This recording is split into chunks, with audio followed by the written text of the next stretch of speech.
ರಘುದೊಡ್ಡೇರಿ ಅವರೇ, ಹೌದು ನಿಮ್ನೆ ನನಗೆ ಒಂದು ನಿಮಿಷ ಸಮಯ ಕೊಡಿ. ನಮ್ಮ ಮಿತ್ರರು ತಜ್ಞರು ಒಂದು ವಿಚಾರವನ್ನು ಮಾತಾಡ್ತಾ ಇದ್ರು.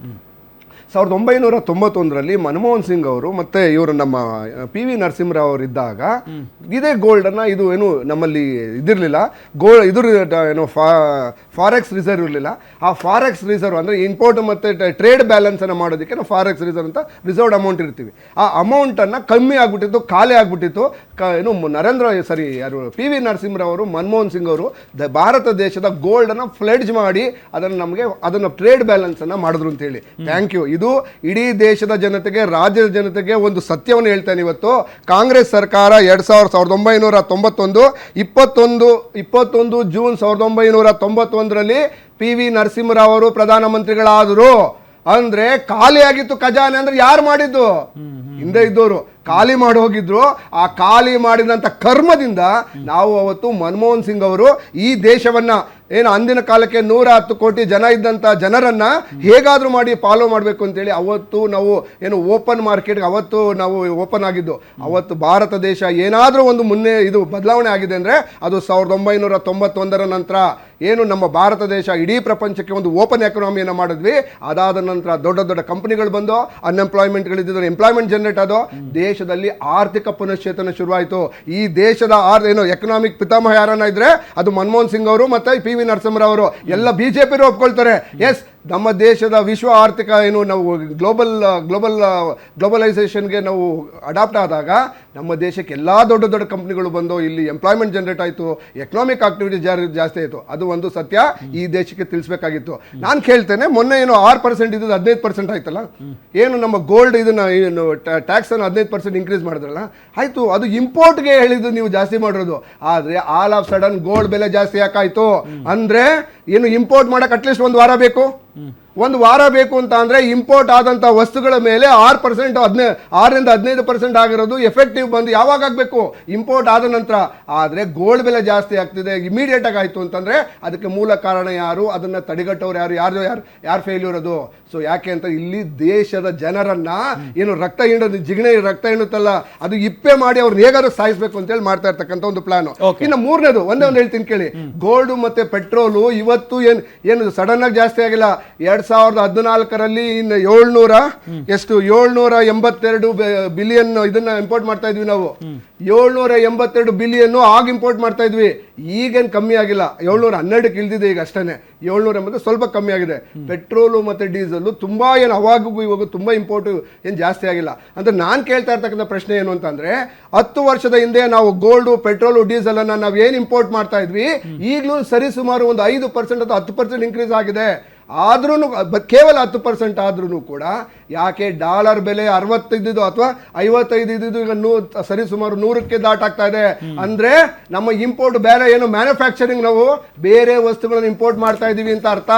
ಸೊ ಭಾರತ ದೇಶದ ಜನತೆಗೆ, ಕರ್ನಾಟಕದ ಜನತೆಗೆ ಏನು ಮೋಸ ಮಾಡುವಂತ ಕೆಲಸ, ಸುಳ್ಳು ಹೇಳುವಂತ ಕೆಲಸವನ್ನ ಯಾರು ಮಾಡಬಾರ್ದು. ಯಾಕೆ ಅಂತಂದ್ರೆ ನೀವೇ ನೋಡಿ, ಒಂದು ಸ್ಟ್ಯಾಟಿಸ್ಟಿಕ್ ಚೆಕ್ ಮಾಡಿ. 2014ರಲ್ಲಿ ಎಷ್ಟು ಗೋಲ್ಡ್ ಇಂಪೋರ್ಟ್ ಮಾಡ್ತಾ ಇದ್ರು, ಈಗ ಎಷ್ಟು ಇಂಪೋರ್ಟ್ ಮಾಡ್ತಾರೆ? ಸೊ ಕಮ್ಮಿ ಆಗಿದೆ ಆಕ್ಚುಲಿ. ಅವಾಗಿಂದ ಪೆಟ್ರೋಲು ಡೀಸೆಲ್ ಎಷ್ಟಿತ್ತು? 10% ಇನ್ಕ್ರೀಸ್ ಆಗಿದೆ ಇಂಪೋರ್ಟು.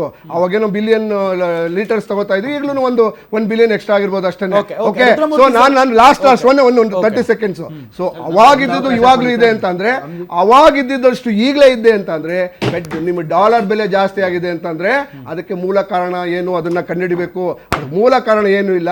ಚೈನಾ ಇಂದ ಸರಿ ಸುಮಾರು 140 ಬಿಲಿಯನ್ 140 ಬಿಲಿಯನ್ ಮರ್ಚೆಂಡೈಸ್ ವಸ್ತುಗಳು, ಯಂತ್ರೋಪಕರಣಗಳು, ಎಲೆಕ್ಟ್ರಾನಿಕ್ಸ್ ಐಟಮ್ಸ್ ಗಳನ್ನ ಇಂಪೋರ್ಟ್ ಮಾಡ್ತಾ ಇರೋದ ಕಾರಣ. ಯಾಕೆಂದ್ರೆ ಭಾರತ ದೇಶದ ಪ್ರಧಾನಮಂತ್ರಿಗಳಿದ್ದಂತ ಮೇಕ್ ಇನ್ ಇಂಡಿಯಾ ಫೇಲ್ ಆಯ್ತು. ಇಲ್ಲಿವರೆಗೂ ಯಾರು ಮೇಕ್ ಇನ್ ಇಂಡಿಯಾ ಬಗ್ಗೆ ಯಾಕೆ ಮಾತಾಡ್ತಾ ಇಲ್ಲ? ಮೇಕ್ ಇನ್ ಇಂಡಿಯಾ ಬಗ್ಗೆ ದೊಡ್ಡದಾಗಿ ಮಾತಾಡ್ತಾ ಇದ್ರು. ಇಡೀ ಪ್ರಪಂಚ ಪೂರ್ತಿ ಮೇಕ್ ಇನ್ ಇಂಡಿಯಾ, ನಾವು ಭಾರತವನ್ನ ಎಕ್ಸ್ಪೋರ್ಟಿಂಗ್ ಕಂಟ್ರಿ ಮಾಡ್ಬಿಡ್ತೀವಿ ಅಂತ ಹೇಳಿ ಮಾತಾಡ್ತಾ ಇದ್ವಿ. ಮೇಕ್ ಇನ್ ಇಂಡಿಯಾ ಉಸಿರೇ ಇತ್ತಲ್ಲ ಇವಾಗ. ಅದಾದ ನಂತರ ಅದನ್ನ ಮರ್ಸಕ್ಕೋಸ್ಕರ ಏನ್ ಮಾಡಿದ್ರು? ಆತ್ಮನಿರ್ಭರ್ ತಂದ್ರು. ಆತ್ಮನಿರ್ಭರನು ಫೇಲು. ಆಮೇಲೆ ಥರ್ಡ್ ಒನ್ PLI ಸ್ಕೀಮು.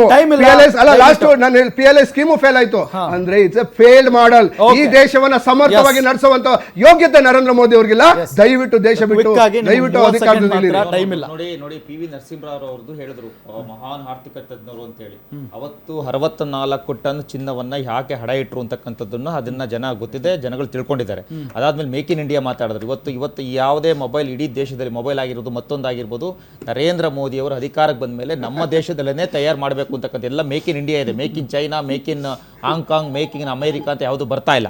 ಮತ್ತೆ ಇನ್ನೊಂದು ಹೇಳ್ತಾ ಇದ್ರು ಕಚ್ಚಾ ತೈಲದ ವಿಚಾರವಾಗೂ ರುದ್ರಮೂರ್ತಿ ಸರ್ ಕ್ಲಿಯರ್ ಆಗಿ ಹೇಳಿದ್ರು. ಸೊ ನೋಡಿ, ಕಚ್ಚಾ ತೈಲ ಅಂತಕ್ಕಂಥದ್ದು ನಮ್ಮ ದೇಶಕ್ಕೆ ಬರ್ತಾ ಇರ್ತಕ್ಕಂಥದ್ದು ನಾವು 85% ನಾವು ಡಿಪೆಂಡ್ ಆಗಿದ್ದೀವಿ, ಬೇರೆ ದೇಶದ ಮೇಲೆ ಡಿಪೆಂಡ್ ಆಗಿದ್ದೀವಿ. ಸೊ ಇವತ್ತಿನ ಸಮಸ್ಯೆಗೆ ಜನಗಳು ಕ್ಲಿಯರ್ ಆಗಿ ಅರ್ಥ ಮಾಡ್ಕೊಬೇಕು. ಇವತ್ತಿನ ಸಮಸ್ಯೆ ಇದು ಭಾರತ ಸಮಸ್ಯೆ ಅಲ್ಲ, ಅಂತಾರಾಷ್ಟ್ರೀಯ ಸಮಸ್ಯೆ. ಸೊ ಸರಿ ಆಗ್ಬೋದು, ಈಗ ಇದನ್ನ ಸಮಸ್ಯೆ ಉಂಟಾಗಿರ್ತಕ್ಕಂಥದ್ದು ಇರಾನ್ ಮತ್ತೆ ಇಸ್ರೇಲ್ ಮತ್ತೆ ಅಮೆರಿಕ ಯುದ್ಧದ ವಿಚಾರ. ಸೊ ಈ ಒಂದು ಸಮಸ್ಯೆ ಬಗೆಹರಿದ ತಕ್ಷಣ ಎಲ್ಲ ದೇಶದ ಎಲ್ಲ ಸಮಸ್ಯೆಗಳು ಬಗೆಹರಿತವೆ. ಆದ್ರಿಂದ ನರೇಂದ್ರ ಮೋದಿ ಅವರು ಟ್ರಂಪ್ಗೆ last comment sir, last comment. Time ಇಲ್ಲ, ಒಂದೇ ನಿಮಿಷ ಇರೋದು, ಟೈಮ್ ಇಲ್ಲ. Last comment. ರಘು ದೊಡ್ಡೇರಿ ಅವರೇ, ದಿಲೀಪ್ ಮುಗೀತು, ದಿಲೀಪ್ ಮುಗೀತು. 27 ರೂಪಾಯಿ ಚಾರ್ಜ್ ಮಾಡ್ತಾ ಇದ್ದಾರೆ ಒಂದು ಲೀಟರ್ಗೆ. ದಯಮಾಡಿ ಒಂದು 5 ರೂಪಾಯಿ ಕಡಿಮೆ ಮಾಡಿ. ದಯಮಾಡಿ 1 ಲೀಟರ್ ಪೆಟ್ರೋಲ್ಗೆ 27 ರೂಪಾಯಿ, 1 ಲೀಟರ್ ಪೆಟ್ರೋಲ್ಗೆ ರಘು ದೊಡ್ಡೇರಿ ಅವರೇ ಬೇಡ. ಲಾಸ್ಟ್ ಕಮೆಂಟ್ ಚಾರ್ಜ್ ಮಾಡಿ ಜನರ ಲೂಟಿ ಮಾಡ್ತಾ ಇದ್ದೀರಾ. ನಟರಾಜ್ ಶರ್ಮಾ ಅವರೇ ಲಾಸ್ಟ್ ಕಮೆಂಟ್. ರಘು ದೊಡ್ಡೇರಿ ಅವರೇ ಬೇಡ. ದೇಶದ ಜನರು ನಲುಗಿದ್ದಾರೆ. ಇಬ್ಬರಿಗೂ ಹೇಳಲಿಕ್ಕೆ ಬಯಸ್ತೀನಿ ನೋಡಿ, ಅವ್ರು ಹೇಳ್ತಾರೆ ಮೇಕ್ ಇನ್ ಇಂಡಿಯಾ ಮೊಬೈಲ್ ಅಂತ. ಇದಕ್ಕೆ ಬರ್ತಾ ಇರ್ತಕ್ಕಂಥ ಬ್ಯಾಟ್ರಿ ಎಲ್ಲಿಂದ? 100% ಇಂಪೋರ್ಟ್. ಬ್ಯಾಟ್ರಿ ಎಲ್ಲಿಂದ ಸರ್? 100% ಇಂಪೋರ್ಟ್. ಯಾವ್ದು ನೋಡಿ, ಯಾವ್ದು ಇಂಡಿಯಾದಲ್ಲಿ ಮೇಕ್ ಇನ್ ಇಂಡಿಯಾ ಇಲ್ಲ.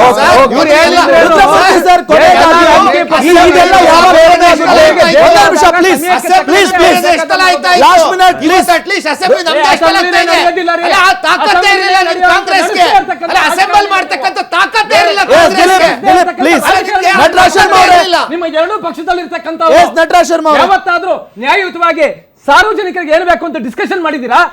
4 ಲಕ್ಷ ರೂಪಾಯಿ ನಿಮ್ ಸಂಬಳ ಏರಿಸ್ಕೊಂಡ್ರೆ ಕೊಡ್ರೆ 50% ವಾಪಸ್.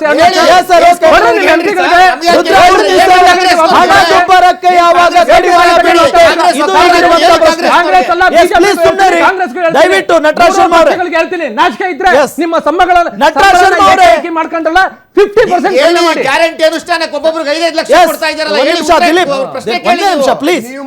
ಪ್ಲೀಸ್ ರಘು ದೊಡ್ಡೇರಿ ಅವರೇ ಲಾಸ್ಟ್ ಕಮೆಂಟ್ ಅನುಷ್ಠಾನ ಮಾಡ್ಲಿಕ್ಕೆ ಗ್ಯಾರಂಟಿ ಅನುಷ್ಠಾನ ಅಧ್ಯಕ್ಷರು 5 ಲಕ್ಷ ರಘು ದೊಡ್ಡೇರಿ ಅವರೇ